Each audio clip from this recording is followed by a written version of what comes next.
La experiencia de Platón respecto a la democracia de su tiempo fue que el pueblo necesita un líder al cual mima y hace omnipotente, con la que viene a generar a un tirano cuyo espíritu perturbado se propone ser bastante fuerte para dominar no solo a los hombres sino también a los dioses.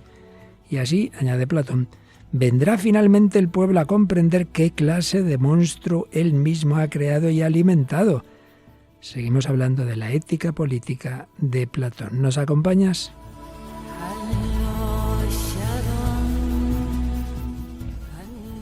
El hombre de hoy y Dios, con el padre Luis Fernando de Prada. Un cordialísimo saludo y santa y feliz Pascua de Resurrección desde Cristo resucitado. Todo. También los males mayores, políticos, sociales, mundiales, personales, familiares, se relativizan. Él asumió el mal, pero lo ha vencido. La mayor injusticia de la historia, condenar como blasfemo al Hijo de Dios hecho hombre, crucificar al que con sus manos y pies solo hizo el bien, al que con su corazón solo amó, un corazón traspasado, pero está vivo, está resucitado y por eso en el siglo XXI aquí seguimos sus seguidores. Estamos en Pascua. Felices Pascuas a todos. Y para celebrarlo a gusto tenemos hoy ampliación del equipo, el Palomar y el color de las palomas. Tenemos a Paloma Niño. Hola Paloma, feliz Pascua, bienvenida una vez más. Un saludo padre Luis Fernando, un saludo a los oyentes y feliz Pascua para todos. Ya teníamos ganas de volver al programa. Agradecemos todos los mensajes, todas las felicitaciones. Ya otro día si tenéis ahí correos amplios los comentamos, pero hoy tenemos mucho que decir, así que directamente saludamos a la otra Paloma, Palomita Méndez. ¿Qué tal, Palomita? ¿Ha sido buena en Semana Santa? Espero que sí. Bueno, un saludo a todos, equipo, y a los oyentes. Feliz Pascua para todos. Y pues yo encantada de estar aquí en un programa más. Y hoy es todo muy blanco. La Pascua es todo de color blanco. La película son Las alas blancas. Recuérdanosla un pelín. ¿De qué película empezamos a hablar en el último programa? Pues es una película del año 2023 que nos va a trasladar a la Francia ocupada por el régimen nazi de la mano de una niña judía, Sara, que va a vivir en sus propias carnes lo que es el sufrimiento y la persecución, y también va a conocer lo que es el amor y la entrega, ¿no? Por amor a otros. Así es, y bueno, no es que sea blanca, la luz es lo que es, pero nos permite ver y nos hace pensar también en el color blanco, y la luz aparece en las dos canciones que tenemos hoy, esa que llamamos la canción laica relativamente, y la canción ya católica explícitamente. Pues sí, vamos a traer en primer lugar la canción Guiding Light, la luz que guía, de un grupo que ya es favorito de una de nuestras colaboradoras y casi de todos los oyentes, Mumford & Sons, y pondremos la guinda como siempre del programa con la canción de algún grupo católico. En este caso escucharemos de Servus Mariae la canción Semiluz. Y precisamente la fan de Mumford & Sons que nos introdujo en escuchar a este grupo vuelve en Pascua a este equipo. Blanca Beca, bienvenida, ya te echábamos de menos, hija. Yo también, un saludo, padre Luis Fernando, un saludo a todos los oyentes y por supuesto feliz Pascua. Claro que sí, como Blanca es nuestra jurista especialista, a ella le vamos a pedir que complete lo que yo brevemente solamente introduciré sobre lo que ya habíamos hablado en el día anterior, un poquito, que podemos estar años, sobre las visiones políticas unidas totalmente a la ética de Platón, ¿no es así? Pues así es, pero vamos a intentar sintetizarlo y darle un poco una idea para que nos quedemos sobre todo con lo principal de cada una de las formas. Porque en efecto lo que el otro día no nos dio tiempo es eso, qué formas de gobierno o de Estado prevé Platón y qué pros y contras ve. Y precisamente la idea clave que introducíamos es que Platón no separa la ética personal de la ética pública. Y por eso el testimonio de hoy, volvemos a Paloma Niño, tiene que ver con un político de nuestro tiempo, pues que fue coherente con su conciencia, ¿verdad? Sí, se trata de Rolf Fleyo, que fue diputado, y bueno, pues él realmente era ateo, pero gracias al Padre Pío, y bueno, contaremos un poquito más su historia, se convirtió y, bueno, entre comillas, arruinó su carrera política porque a partir de ese momento, pues por ser fiel a los valores, ¿no?, católicos, pues tuvo que renunciar, bueno, incluso le hicieron también renunciar, ¿no? Ya nos lo cuentas luego. Pues nada, con esto y lo que vaya surgiendo, entramos en este tiempo ya en la edición 591, cerca ya del programa número 600, madre mía, del Hombre de Hoy y Dios. Vamos a por ello con vuestra colaboración y escucha.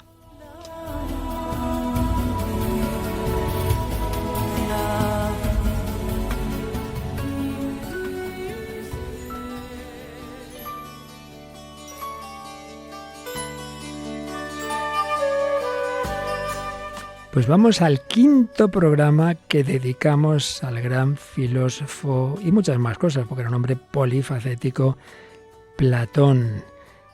Con evidente exageración, un pensador moderno dijo que en realidad la historia de la filosofía son notas a pie de página de lo que dijo Platón. Sí, exageraba un poco, pero es verdad que dijo muchísimas cosas de las que luego ha vivido en buena medida, no siempre estando de acuerdo, por supuesto, pero que ha hecho pensar mucho a toda la historia, no solo de la filosofía, sino del pensamiento. Y de hecho, tiene aportaciones muy interesantes en la filosofía política, en la filosofía del derecho. Algo dijimos el día anterior, voy a resumirlo brevemente. Ante todo, como ética y política no se pueden separar. Platón concibe al hombre como un ser social, nunca aislado de la ciudad. Por otra parte, es verdad que los griegos, Platón incluido, valoraron más que otras culturas de su tiempo al individuo y su responsabilidad. En este sentido, las sociedades helénicas se sintieron muy distintas de la colmena persa o egipcia, al menos así lo consideran algunos. Platón entiende que se necesitan hombres buenos para un Estado bueno, pero a su vez que no puede haber hombres buenos si el Estado, si la administración no ayuda. Si la educación pública, las leyes no ayudan, hay una mutua relación. Los hombres buenos generan unas estructuras buenas que ayudan a que haya más hombres buenos. Por eso hombre y Estado van en paralelo en la moral social de Platón, una moral que intenta ser absoluta, válida para todos los hombres, para todos los estados. Él estaba convencido de que debe haber una ciencia de la dirección justa del Estado. Pensaba que la salvación de la humanidad vendría si se lograba hacer un gobernante, un rey, filósofo o filósofo un rey, y lo hizo, lo intentó. Es un hombre que no se queda en teorías, En realidad tenía una vocación también política, era de la familia importante, pero bueno, para ayuda de toda la historia de la humanidad, ante todo, enseñó en su academia y nos han llegado muchísimas de sus reflexiones y escritos. Y así en plan brevísimo, recordamos algunas claves que ya mencionábamos el día anterior. El hombre es un ser social que hace la ciudad, el objetivo es una ciudad autosuficiente, tiende a expandirse, eso claro, inevitablemente hay conflictos, hay guerras, por eso hacen falta esas clases y una de ellas los guardianes del Estado, los militares deben ser valerosos, deben ser sabios, hay que saber educarlos bien, entre ellos hay que sacar a los mejores que serían los gobernantes, pero todo con una finalidad pedagógica y moral. En ese sentido, aunque Platón tiende a un cierto tipo de Estado, diríamos hoy totalitario, y es cierto, pero muy distinto al del marxismo, que reduce todo a la dimensión económica. No, tiene una perspectiva moral. Hay que buscar a la gente de más virtudes. Por eso hablábamos de las virtudes cardinales, tan fundamentales para la persona como para la sociedad. Y concretamente las tres clases sociales de las que él habla, ya hemos dicho dos de ellas, los guardianes o militares y los gobernantes, y luego el pueblo. Pues a esas clases corresponden, recordemos, tres virtudes cardinales. A las clases populares, artesanos, trabajadores, la templanza; a los guardianes o militares, la fortaleza; y la prudencia a los gobernantes. Y a todos, la relación de todos de unos con otros, la virtud de la justicia.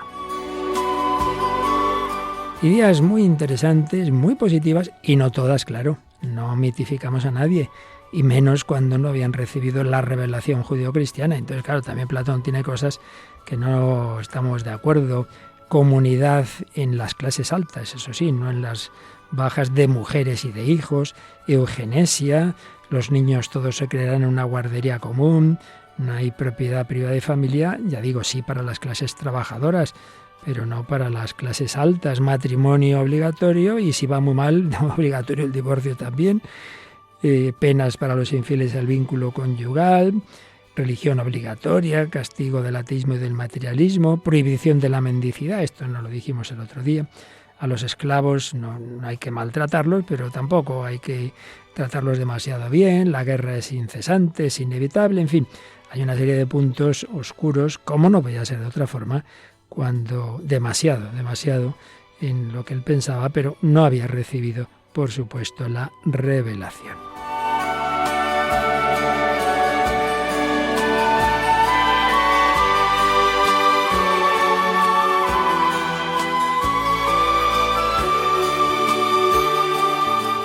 Y luego, pues desde estos fundamentos, Platón nos va a hablar de diversas formas de Estado. Pero eso vamos a dejarlo ya para, entrando en la tertulia, nuestra compañera Blanca Beca, que como buena jurista nos ayudará a entender todo esto.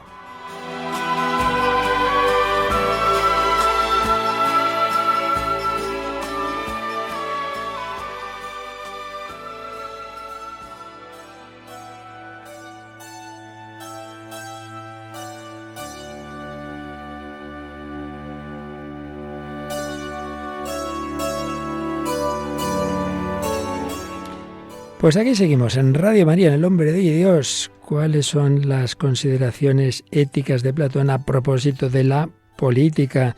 Él era político, pero era filósofo y insistía en la importancia de la justicia para la buena marcha de la República. Hay que dar a cada uno lo suyo. Verdad, sabiduría y purísimo querer moral son las bases fundamentales de esta política. Para eso deben gobernar los mejores. ¿Y cuál es el mejor modo para que gobiernen los mejores? Pues ahí están las formas de gobierno o las formas de Estado. Así que, Blanca Beca, que seguro que en tu carrera de Derecho has estudiado, yo lo hice pero hace demasiados años, así que te lo dejo a ti. Que bueno, yo hace unos años que me gradué también, ¿eh? O sea, vale, pero bueno, pues sí, seguimos en la misma línea de lo que ya hemos dicho, que es que tanto para Platón la política y la moral están completamente unidas, ya que no puede existir un buen Estado pues si no hay ciudadanos justos, y tampoco ciudadanos justos si no hay un buen Estado. El objetivo principal del Estado, como hemos dicho, es la justicia, que Platón define como que cada uno haga lo que le corresponde. Y entonces Platón lo que hace es una división de lo que serían los ideales de las formas del Estado y las trata de encadenar como una especie de degradaciones en el caso en el que esa forma del Estado va perdiendo esa perfección de la que él asume. Entonces van degradándose a las distintas formas y a los distintas formas de Estado. Platón propone como la mejor forma de gobierno pues la aristocracia, ¿no? El gobierno de lo que él llama el gobierno de los mejores. Pero ojo, que aquí no se refiere a que sean los más ricos, sino que son los más sabios y los virtuosos. Y dentro de esta idea, si gobierna una sola persona que es excepcional, hablamos de una monarquía. Pero este gobernante, que es el llamado filósofo rey, es alguien que gobierna guiado por la razón y el bien común y no por sus intereses personales, lo que es evidentemente muy difícil, pero en este sistema el poder está al servicio de la justicia y por eso Platón considera que este es el modelo ideal. Pero ahora bien, este sistema perfecto no se mantiene siempre, de manera que cuando se degrada aparece, o cuando empieza a corromperse, aparece lo que llama la timocracia, que es dirías que es el segundo de los sistemas de las formas de Estado, pero en realidad aristocracia y monarquía son dos, o sea, pero bueno, como están en el primer pedestal, vamos a considerar que es un segundo nivel, ¿no? O la primera degradación. Esta timocracia considera que aquí ya no gobiernan los más sabios, sino los más ambiciosos, los que buscan honor, prestigio o poder. Y son personas que están orientadas a la acción y al éxito mucho más que a la reflexión. Y el problema es que empiezan a pensar más en sí mismos que en el bien común. ¿Qué pasa con esta timocracia? Esta timocracia lo que genera es una serie de individuos o una serie de personas y que supone una segunda degradación de las formas del Estado, es decir, estaríamos en un tercer escalón de donde hemos empezado, que es la oligarquía, o el gobierno de unos pocos, pero concretamente el gobierno de los ricos, de manera que en este sistema el dinero se convierte en el criterio principal para gobernar y provoca una gran desigualdad. Por un lado los ricos y por otro lado los pobres. Y el Estado deja de buscar esta justicia y se convierte en un instrumento al servicio de una minoría. Si el enriquecimiento personal se agrava y el poder cae en manos de este pequeño grupo que no tiene más meta que la propia ventaja, pues estos valores se ponen por encima de los valores humanos. Y entonces aquí partimos de los 3 sectores del alma: la razón, que es la aristocracia, el ánimo, que es la timocracia, y los apetitos del alma, logrando pasar a este último al primer término. Y entonces se genera este estamento que es la oligarquía. Así, pues, supone una nueva degradación, que es esta tercera degeneración, y que pasamos a este cuarto estadio de las formas del Estado, que es la democracia. Democracia que es curioso porque para nosotros puede parecer positiva, o lo que tratamos siempre de la democracia es como la mejor forma de Estado que conocemos, pero aquí Platón no la utiliza de esta manera. Platón la considera de una manera crítica. La democracia se basa en una libertad excesiva. Cada persona hace lo que quiere, no existen límites, no existen tampoco normas claras, y si bien todos son iguales, se pierde el respeto por la verdad y la justicia, y aquí entramos en ese individualismo en el que lo mejor es lo propio, lo que provoca un desorden, una inestabilidad y sobre todo también una falta de autoridad. Esto lo que nos lleva, y esto también es muy interesante hablarlo respecto de la política actual, a la peor forma de gobierno, que es una última fase de degeneración de las formas del Estado, que es la tiranía. Cuando hay demasiado desorden, el pueblo busca un líder fuerte que imponga un orden.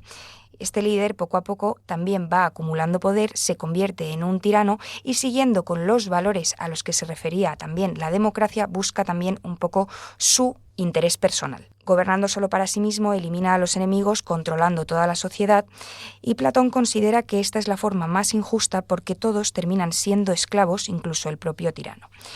Así, en resumen, podemos decir que esta evolución de las formas de gobierno pues es desde la mejor hasta la peor: la aristocracia o la monarquía, la primera, luego la timocracia, que degrada en una oligarquía, democracia, y finalmente en esta tiranía. Todas estas formas pues reflejan una idea que es muy importante, que es que cuando se pierde la razón y sobre todo la moral, el Estado se corrompe. Por lo que para Platón la clave del buen gobierno es que quienes gobiernen sean sabios y justos, y en definitiva la propuesta, como hemos empezado diciendo, no es solo política, sino que también es ética, ya que la sociedad solo es posible si está guiada por la verdad y por el bien común. Bueno, pues menudo resumen tan estupendo y práctico nos ha hecho Blanca. Bueno, pues de lo que llevamos como hablado, Palomas, ¿qué destacaríais, en qué nos hemos fijado más? Bueno, a mí me ha parecido lo primero súper interesante como ese orden de degradación. Y, hombre, yo creo que a mí, desde luego, lo que más me llama la atención es lo de la democracia, ¿no? Que, bueno, puede parecer que no hablamos de la democracia actual, pero en cierto modo sí podemos llegar a ver reflejada, no solo en España, ¿no?, sino en general en muchas sociedades actuales, esta idea de que la democracia implica que yo pueda hacer lo que quiera, y se nos olvida que no solo es derechos y libertades, sino también deberes. Y la parte de los deberes se nos olvida, y justo cuando Blanca decía que esa libertad excesiva y la ausencia de límites nos hace perder el respeto por el deber, me ha gustado un montón, porque al final hay una parte muy importante de la libertad y tal que implica que tú tienes un deber. A ti te dan la libertad y tú tienes que proporcionar la libertad de los demás, tienes que muchas cosas, ¿no? Entonces me ha parecido interesantísima digamos, los niveles de degradación. Y luego también apuntaba esto último que decía Blanca, ¿no?, que perder la razón y la moral, no la razón en cuanto a tener razón, sino el uso de la razón en el gobierno y la moral, hace que se corrompan los estados, ¿no? Y que ya estamos, oímos la palabra corrupción todo el rato y parece que hablamos solo de corrupción de dinero, ¿no? Pero que es que se corrompe el ser humano. No estamos hechos para vivir en corrupción y bueno, pues es que es lo que sucede. Y si se corrompen los seres humanos, pues se corrompe el Estado, porque no hay Estado bueno sin hombres buenos. Que es todo muy actual, ¿no? Que yo creo que nos podemos ver identificadas muchas cosas actuales en esta idea de Platón. Sin ninguna duda. Paloma, niño. Sí, muy de acuerdo con Paloma en lo que está diciendo, que al final pues no son ideas de Platón, bueno, sí son ideas de Platón, pero que se quedaron ahí en el pasado, ¿no? Sino que realmente todavía están presentes y nos tienen que iluminar a todos, porque está claro que política y ética tienen que ir unidas, si no es imposible gobernar un país, ¿no? Y esa frase que ya resaltábamos los programas pasados, que decíamos que se necesitan hombres buenos para un estado bueno, ¿no? Esto es real, que al final hay que ser buena persona para ser bueno en cualquier cosa, ¿no? Y me quedaba con esto que decía también Paloma, porque en estas formas de Estado que nos ha contado Blanca, ¿no? En la democracia hablábamos que hay una libertad excesiva y muchas veces nos pensamos hoy en día que tenemos la mayor libertad que ha habido nunca y que tenemos la capacidad de hacer lo que queramos y tenemos una libertad total de movimiento y pensamos que somos mejores así o que vivimos mejor, y precisamente pues en lo que eso se degrada, lo ha dicho Blanca, es una esclavitud del propio gobernante, ¿no? Que llega a ser también un esclavo. O sea, pensando que estamos viviendo en una absoluta libertad, lo que estamos haciendo es ser esclavos, y más esclavos que nunca, porque pensamos que somos libres, ¿no? Me quedaba también con eso. Además, a mí me parecía muy interesante ahora, viendo el orden de esas degradaciones, ¿no? De esos tipos de gobierno, formas de gobierno, que a lo mejor lo lógico sería pensar, sin detenerse a reflexionar mucho, que es lo que he hecho yo antes de este resumen de Blanca, ¿no? Que de la oligarquía se pasa a la tiranía, porque vamos reduciendo, ¿no? El gobierno de los mejores, luego de los más ambiciosos, luego ya se reduce, ¿no? Son de los ricos y que son menos, entonces parece que ya es el gobierno de uno. Pero el gobierno de uno tirano no puede suceder sin que llegue la democracia, ¿no? Sin la libertad excesiva del individuo, sin tener en cuenta a los demás, ¿no? Que me parece interesantísimo como no surge un tirano de la nada, sino que surge del desorden que causa una libertad excesiva y no de que esos ricos pocos se vayan quedando en uno, ¿no? O sea, eso me ha parecido interesantísimo también. Sí, la verdad es que Platón, incluso en las varias obras, sobre todo en la República, pero también en el Sofista, en las Leyes, pues da unas pinceladas que algunas frases uno las lee y dice, madre mía, está uno leyendo la actualidad política de, no digo de qué nación, de muchas naciones, evidentemente, ¿no? Pero fijaos, por ejemplo, estas frases tan fuertes, cuando habla de esa perversión del supuesto demócrata que no reconoce orden ni fuerza alguna de deber moral, sino que vive al día según su gusto y su humor, y a esto llama él vida amable, libre, feliz. Por otro lado, la gran masa no tiene los ojos del alma claros para contemplar la divina verdad. Mire, usted deme a mí lo que a mí me hace falta, lo material, y ya está. Pero claro, como todo el mundo va a lo suyo, surgen los problemas, surgen los conflictos. Entonces necesitamos a alguien que ponga orden. Y entonces, en efecto, vamos degradándonos de cada uno hace lo que quiere a la tiranía. Y aquí dice cosas tremendas, ¿no? Cuando habla, antes lo decíamos en el inicio, en la frase inicial del programa, el pueblo necesita un líder para dirimir sus disensiones y, como tiene por costumbre encumbrar siempre a uno con preferencia sobre los otros, ya ese mima y hace omnipotente, puede llegar el caso de que tal dirigente, engreído por los cantos de sirena de los temibles magos y hacedores de tiranos, una vez en posesión y disfrute del poder, se haga como león que ha lamido la sangre. Cae en la embriaguez del poder y en la ilusión de grandeza. Aquel cuyo espíritu perturbado sale de sus carriles, se le asienta en la cabeza y se propone ser bastante fuerte para dominar no solo a los hombres, sino también a los dioses. ¿Cuántas revoluciones ha habido? En principio parecían lo justo, porque era frente a un determinado régimen corrupto, y acaban en corrupción todavía muchísimo mayor, ¿no te parece, querida abogada? Sí, entre otras cosas porque a mí, bueno, me encanta la teoría política de Platón, pero para mí tiene, no estoy descubriendo nada, ¿no? Pero para mí tiene una excesiva división. Es decir, en todas las sociedades hay parte de democracia, hay parte de oligarquía, hay parte incluso de aristocracia derivada en oligarquía, porque yo creo que, hombre, sí es verdad que el hombre es sabio y virtuoso, pero como siempre hemos hablado también en este programa, como todos somos muchas más cosas que simplemente una sola, todos tendemos siempre pues a que el sabio también busque ese honor, prestigio o poder. Entonces, creo que en todas las sociedades, y sobre todo hoy en día, que además ya están mucho más multiplicadas, todo el mundo tiene acceso a prácticamente todo y tal, pues es que no hay estructuras tan nítidas como pretende hacer Platón, ¿no? Entonces también tienes que aprender a navegar con estructuras que yo creo que son más complejas de las que Platón en su momento trataba, que había pues uno o dos estamentos, ¿no? Yo creo que en eso se resume un poco también la teoría de Platón en la política actual, y es, bueno, no son degradaciones, es que está todo en todas partes ya. Sin duda, y por supuesto al final es cada corazón en cualquier estructura puede hacerlo bien o puede hacerlo mal. Por eso todos necesitamos una luz, la luz de la razón, la luz de la conciencia, la luz de la revelación. Y Paloma Méndez y Blanca Beca nos traen aquí una canción del grupo preferido de Blanca, pero ¿quién de las dos nos presenta la canción? Pues si quieres yo presento la canción sí, y ¿no? luego Y Blanca siempre nos pone los datos curiosos sobre el grupo. Nos da el trasfondo y de paso que nos cuente que antes de entrar en antena nos ha contado un poco dónde la historia del ¿cómo se llama? Del líder de este grupo. Primero vamos a presentar la canción que vamos a escuchar, que es la canción Guiding Light, significa algo como la luz que guía. Es una canción de 2018 del grupo de folk rock británico Mumford & Sons, que es un grupo que surge en 2007, y esta canción, bueno, realmente todas sus canciones, prácticamente las que hemos escuchado aquí y todas las que no, hablan de la trascendencia y nos atrevemos a decir que hablan de Dios, y eso Blanca siempre nos lo ha contado, y además pues conociendo también la historia del cantante y tal, pues también lo podemos llegar a suponer, ¿no? Sí, eso.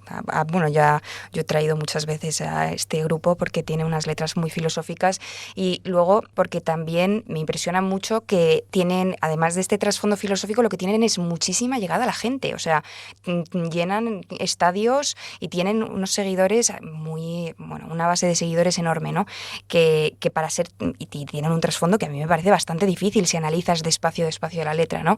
Y es muy interesante, que lo estaba contando fuera de micro, pero bueno, lo cuento también en antena, que es muy divertido, y es que el cantante de este grupo, que es Marcus Mumford, originalmente sus padres eran ingleses que se fueron a Estados Unidos a montar pues algo, no sé exactamente el grupo cristiano que no católico, que esto también es importante decirlo, y se fueron a Estados Unidos a montar estos grupos.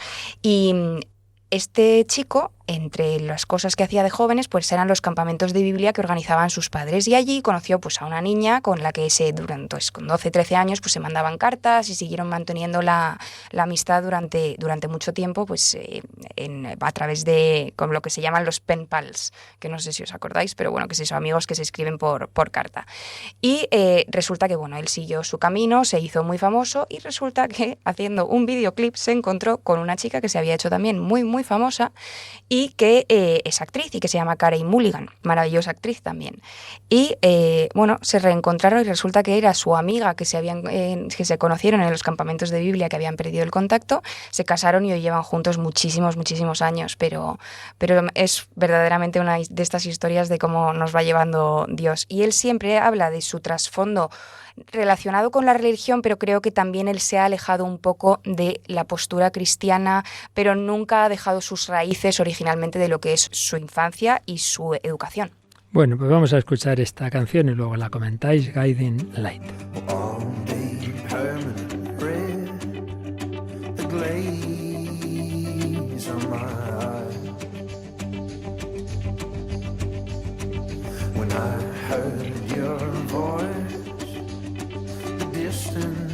Caught me by surprise again, and I know you claim that you're right, but fix your eyes on me. I guess I'm all you have, and I swear you'll see the dawn again.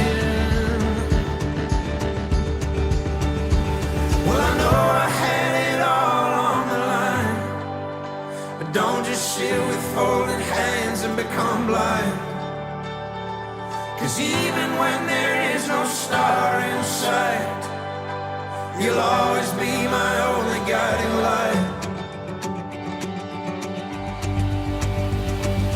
Late in my youth, well, I'm still in awe of you.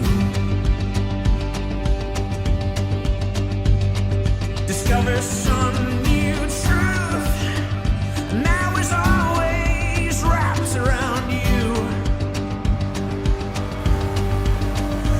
just slip away in the night. Don't just hurl your words from on high. Well, I know I had it all on the line, but don't just sit with folded hands and become blind. 'Cause even when there is no star. Bueno, sé que lo tenía todo en la línea, pero no se quede sentado con las manos cruzadas y se vuelva ciego. Incluso cuando no hay una estrella a la vista, siempre serás mi única luz de guía. Relacionarse a mi juventud. Todavía estoy asombrado de ti. Descubre alguna verdad nueva. Eso siempre estuvo envuelto alrededor de ti, pero no te escapes en la noche. No solo lanzar tus palabras de lo alto.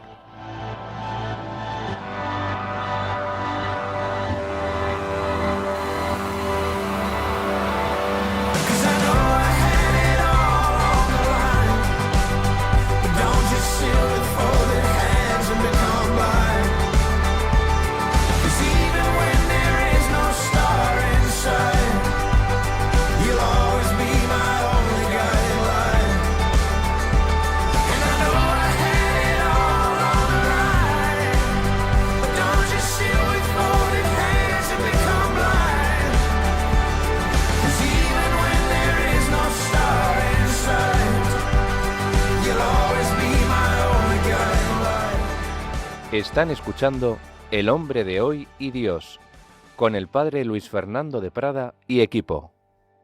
Escuchando a este grupo, Mumford & Sons, la canción Guiding Light, la luz que nos guía. ¿Cuál es la luz que guía a este grupo? ¿Qué te parece, Blanca, que nos quiere transmitir esta canción? Pues que al final lo que nos guía, por mucho que estemos buscando, hay como un sentimiento interno que te va... No es tanto un sentimiento como una intuición. Y aquí yo creo, a mí yo destaco mucho es la parte de, en mi juventud, pues todavía sigo impresionado o asombrado por ti, ¿no? Incluso descubriendo nuevas verdades siempre están envueltas alrededor de ti. Al final, pues lo que hablábamos, este chico, especialmente el que escribe las letras, tiene una visión muy cristiana de la vida y tiene sobre todo pues es una filosofía en la que se refiere permanentemente a Dios, a pesar de que estábamos también hablando fuera de micro, decíamos, bueno, se refiere a una relación, es que en todas sus canciones parece que se está refiriendo a una relación como amorosa, ¿no? Pero en realidad es una relación con Dios. Todas sus letras siempre son a un amor superior. Paloma. Pues yo subrayaba una frase concreta por todo lo que hemos estado hablando, bueno, varias cosas, pero como decíamos que Platón decía que siempre la política tenía que ir de la mano de la ética, de la moral, ¿no? Pues nosotros mirando un poco más allá y incluso pues él habla de las virtudes, pues hablamos de Dios, ¿no? Dice, siempre serás mi única luz de guía, es decir, para realmente poder llevar adelante una buena política, un buen gobierno, pues siempre hay que estar guiados por la verdadera luz, ¿no? Que solo es una y es la que Dios nos da, ¿no?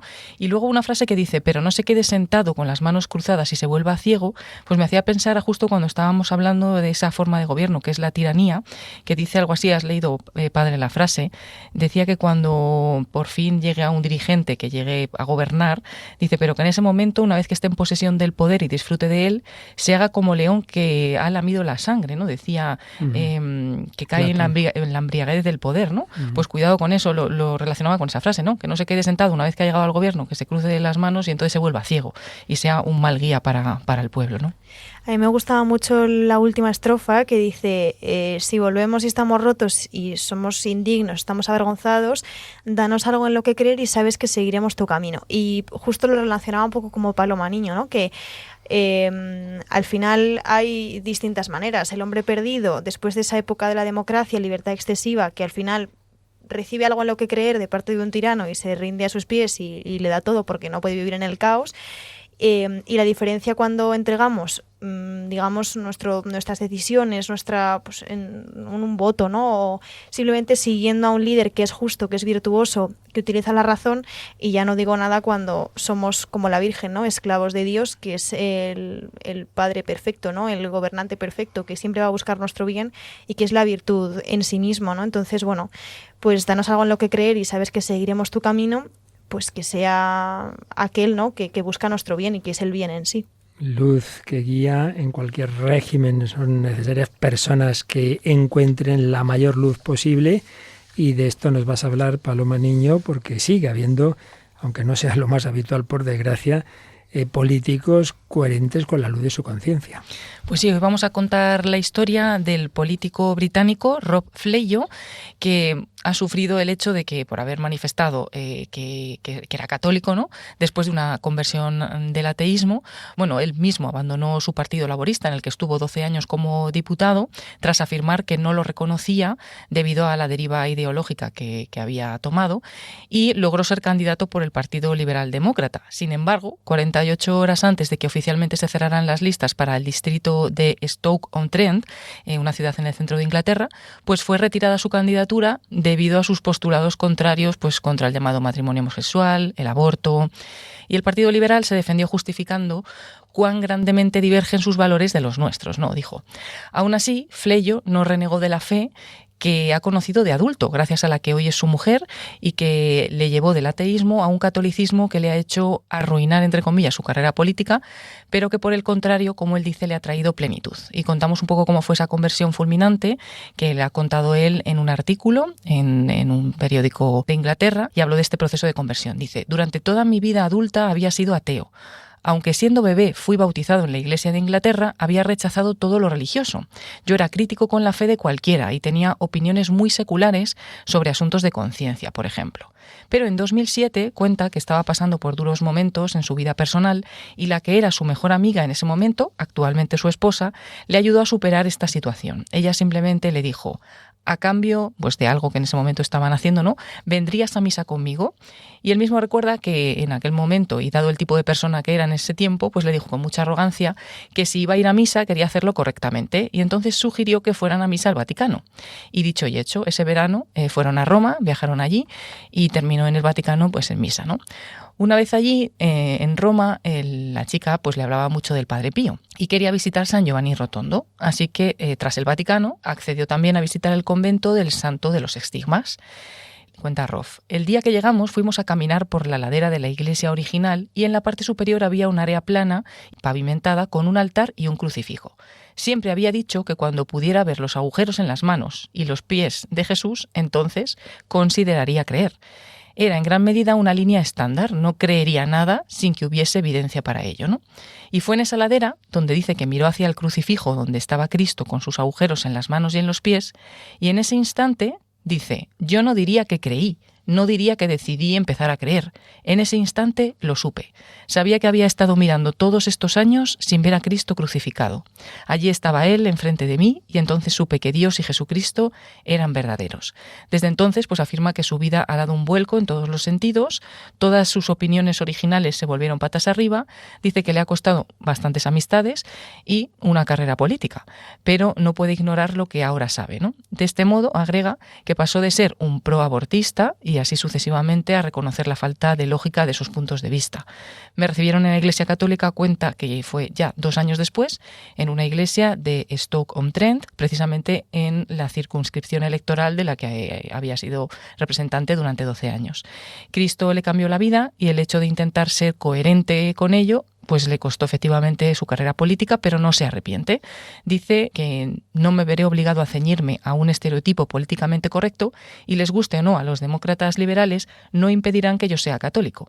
Parafraseando una de sus citas favoritas, dice: soy buen servidor de la política, pero primero soy servidor de Dios. Esa frase es con la que termina la película sobre Santo Tomás Moro.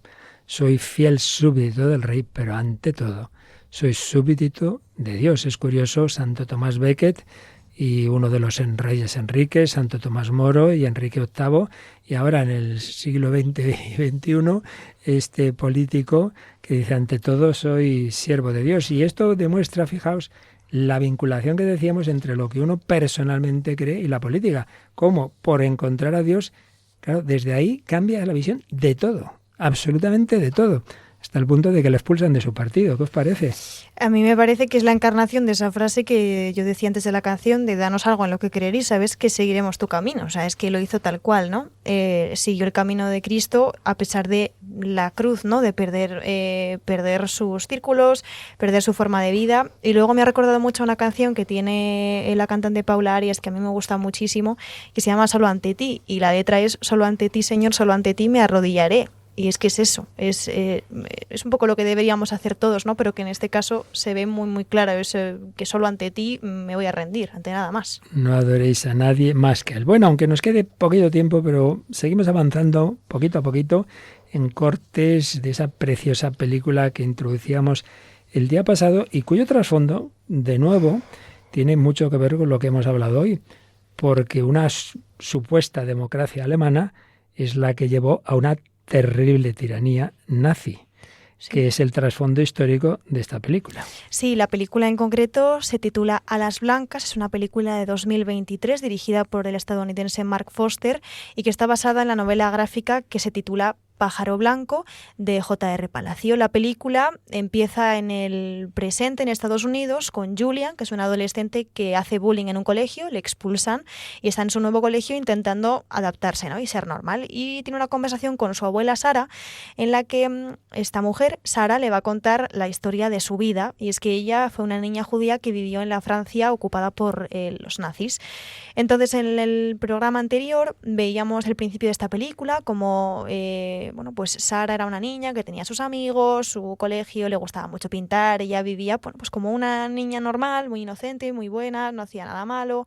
Había un chico en su clase que cojeaba por haber tenido la polio y con el que todo el mundo se metía. Ella no se metía, pero tampoco hacía nada para evitarlo, ¿no? Y era una niña pues con mucha imaginación. Escuchábamos un corte también en el que una profesora hablaba de sus dibujos y que nunca dejara de dibujar y de soñar y que protegiera sus dones, ¿no? En este momento de máxima inocencia de Sara es cuando llega, esa ocupación nazi a Francia. Ella empieza a darse cuenta de que, pues suceden cosas. Su familia es judía, ella es judía, y empieza a ver cosas que no entiende. Y de hecho, vamos a comenzar el comentario de hoy con un corte en el que ella está cenando con sus padres en casa. Como digo, pues su familia era judía y a su madre la acaban de despedir de su trabajo, que es profesora de universidad. Y la niña no lo entiende, desde su inocencia no comprende por qué ha pasado. ¿Qué? ¿Cuándo? Hoy. Esta mañana. No te preocupes. Encontraré otro trabajo. Además, ya estaba un poco harta de la universidad. ¿Cómo han podido hacer eso? Eres la mejor profesora que tienen. Es complicado, Sara. En realidad no. Max, déjalo. ¿Qué?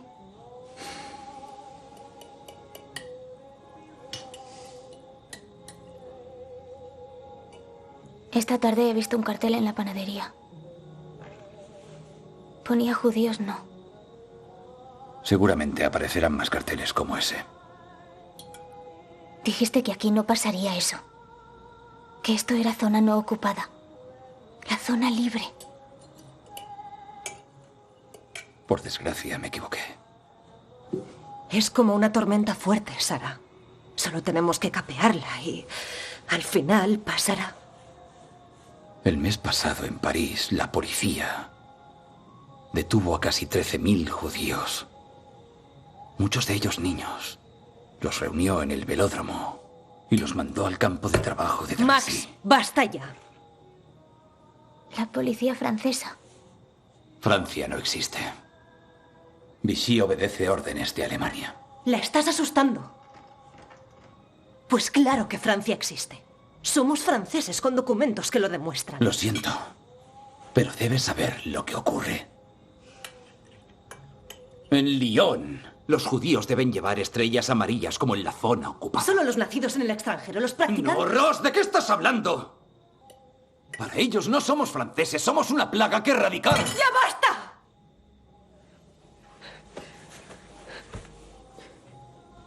Mamá.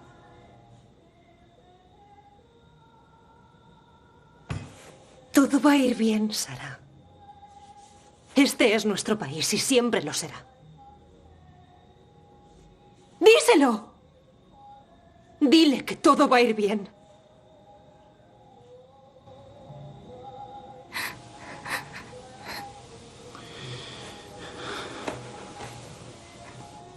Todo va a ir bien.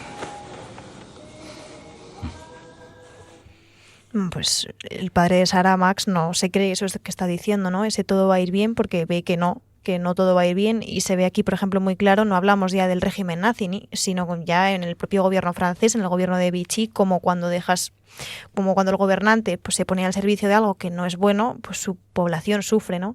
Es muy interesante también que eso, bueno, cualquiera que conozca un poquito el contexto histórico sabe que los judíos no tienen nación, ¿no? Porque son personas que desde el inicio de los tiempos prácticamente han ido de lugar en lugar, expulsados de un sitio, luego de otro, y por eso su padre dice, para ellos no somos franceses, somos una plaga que hay que erradicar, ¿no? Porque no cuentan con los mismos derechos, no son iguales.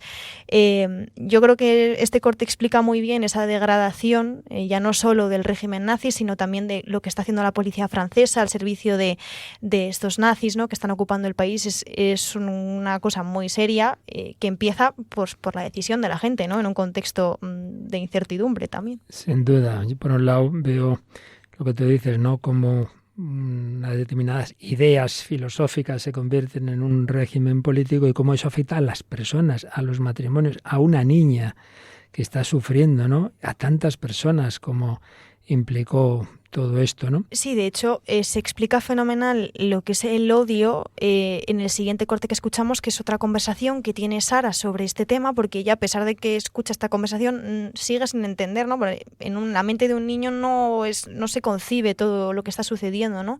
Y tiene esta conversación en la que pues, ella va a oír por primera vez quizá lo que es el odio y por qué se puede odiar a una persona. Está hablando con su padre, me parece, ¿verdad? Vamos a escucharlo. ¿Por qué la gente nos odia tanto?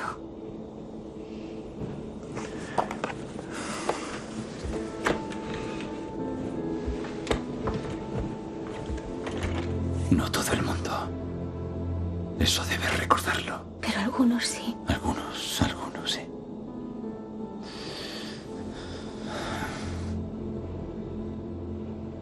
Lo que yo creo es que todas las personas tienen una luz dentro. Y con esa luz ven el interior del corazón de otras personas. Pero algunos la han perdido. Dentro de ellos tienen oscuridad y solo ven eso en los demás. Nos odian porque no nos ven. Mientras siga brillando nuestra luz, ganamos. Bueno, pues como en este programa todo encaja, aquí sale la luz otra vez, ¿no? Y bueno, pues esa luz yo no la interpreto como nada más allá de la propia vida, ¿no? Y de lo propio especial de cada ser humano. Cuando tú entiendes lo especial como una amenaza, es cuando te colocas en una posición de superioridad y cuando quieres librarte de esa amenaza, ¿no? Que es un poco lo que sucede en este contexto. Es muy bonito como su padre también se lo aterriza a ella para que intente entenderlo, que entienda que no es un problema que ella tiene, ¿no? Que no la odian porque ella esté mal hecha, sino que la odian porque no son capaces de verla como lo que es. Nosotros, pues, como criaturas, ¿no? Como hijos amados de Dios, pues intentamos ver así a los demás, ¿no? Pero hay personas que no son capaces de ver el valor en cada persona cuando son distintas a ellos, y ahí es donde viene el peligro del odio, de la persecución. Y de nuevo aparece la importancia de un juicio correcto. Con la luz de la razón se puede llegar a bastante, Platón llegó a bastante, no a todo, y de hecho, como decíamos, él tiene un problema también clasista, incluso de eugenesia, ¿no? Pero claro, faltaba la luz superior, la luz en la que todos somos hijos de Dios, y esa es la raíz de la fraternidad. ¿No la tienes? Si ves mal, si entiendes mal, puedes acabar odiando. Paloma Niño, ¿qué te ha parecido? Bueno, me he quedado con el primer corte, como de alguna manera la madre quería protegerle a la niña de que conozca realmente cómo estaba funcionando todo ese régimen nazi, y cómo finalmente el padre se lo hace ver de esa manera tan bonita, como que le habla y le cuenta lo de la luz, ¿no? Pero que no saben verla. También quería añadir que siempre en situaciones de este tipo se da lo mejor y lo peor. Entonces hay traidores y gente francesa que aprovecha la ocasión, ¿no? Y persigue a los judíos, y por eso el empalme de la película con aquellos que ya hacían bullying por otros motivos, como podía ser el compañero que se había quedado pues cojito, son también varios de ellos los que se ponen como ahí guerrilleros que apoyan a los nazis, ¿no? Y viceversa. Sí, quizá, bueno, ella dice una frase, ¿no? Que es porque todos nos odian, y el padre le dice todos, ¿no? No. Y la película va de eso. Claro. De hecho, lo importante de la película es que no todos los odian, y que gracias al amor gratuito de personas que no ganan nada, algunos de esos judíos, y sabes que eso es histórico, ¿no? Sobreviven gracias a la entrega generosa de personas que no les odian. Y luego hay otros que sí les odian, yo no diría ni siquiera que les odian, sino que al final es muy difícil posicionarse en el bando perdedor.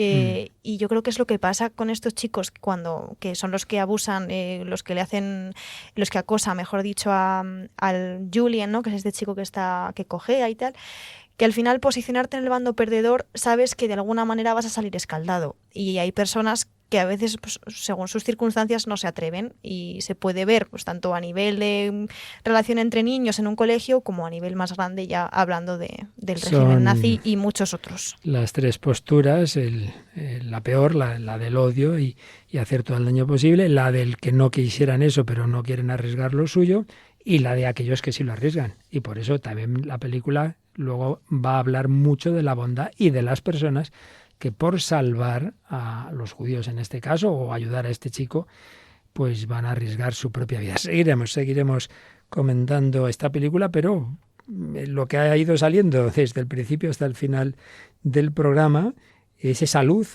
que iluminó a ese hombre tan inteligente hasta donde pudo, porque le faltaba, lo hemos dicho ya varias veces, la luz de la revelación, pero bueno, desde esa luz de la razón, de la filosofía, de la ética, hasta la luz de ver a todos como hijos de Dios, hasta la luz de la resurrección de Jesucristo, que nos hace ver a todos unidos en su cuerpo místico, pues hay una línea continua, y esa luz es la que cantan estos amigos tuyos. Aquí vamos siempre, todos nos suena, ¿verdad? Todo queda en casa, totalmente.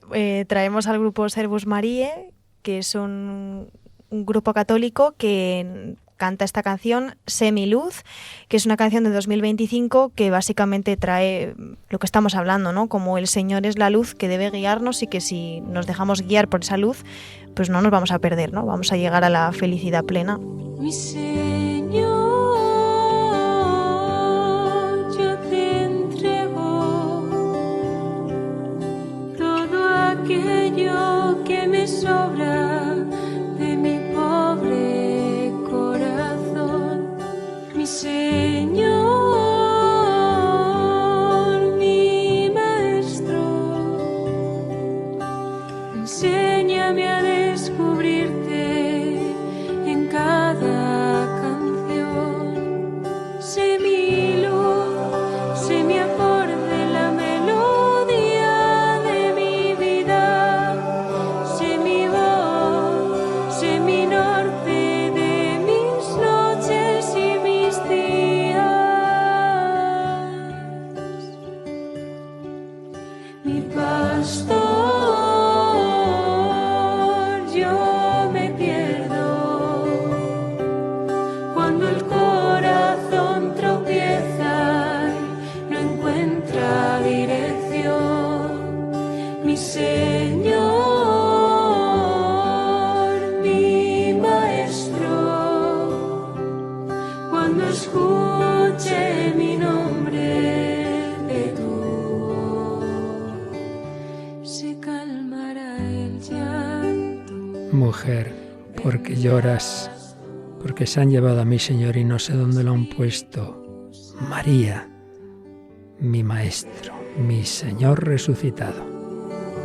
Se calmará el llanto, vendrás tú, Espíritu Santo, ven tú.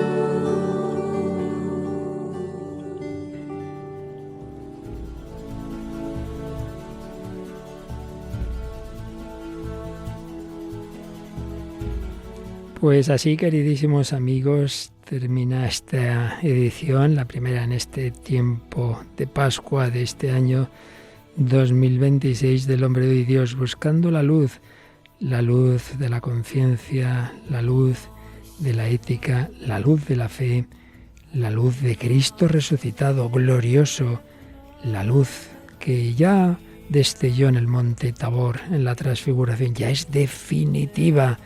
Esas llagas que quería ver el político inglés del que nos ha hablado Paloma Niño, esas llagas de Jesús están gloriosas para mostrarnos la luz, siguiendo la cual llegaremos a la plenitud de la vida eterna. Y eso es lo que os deseamos y lo que hemos compartido en este programa. Pues muchísimas gracias, Blanca Beca, que esperamos seguir contando contigo. Por supuesto. Todo lo que te permitan tus muchas ocupaciones. Por supuesto que sí, estaremos de vuelta. Paloma Méndez, seguiremos con esta película tan bonita, vale la pena verla, ¿verdad? Muy bonita. Yo repasaba antes unas escenas y es que yo Sí, lloro con todo. Pues... Yo que no lloro con todo, cuando la vi, la verdad es que había algún momento en que se me saltaban las lágrimas. Cuando la vea nuestra Paloma Niño, seguro que también. Supongo que es llorando toda la película, entonces. Bueno, entonces nos dirá el Señor, ¿por qué lloras? Que he resucitado. Y todo el mal y todas las personas que en la vida han sido oprimidas de una manera o de otra recibirán ese consuelo. Bienaventurados los que lloran, porque ellos serán consolados, queridos oyentes. A lo mejor la semana que viene podemos tener un súper testimonio en un par de programas de una chica joven que llegó a lo más terrible, que estuvo en unos segundos de no estar ya en esta vida y por algo asombroso que nadie se lo explica todavía, el Señor la rescató para poder dar testimonio de su amor. Esperemos tener para entonces ese testimonio. En cualquier caso, aquí seguiremos con la luz de Cristo que deseamos que ilumine todas vuestras vidas. Hasta el próximo programa, si Dios quiere.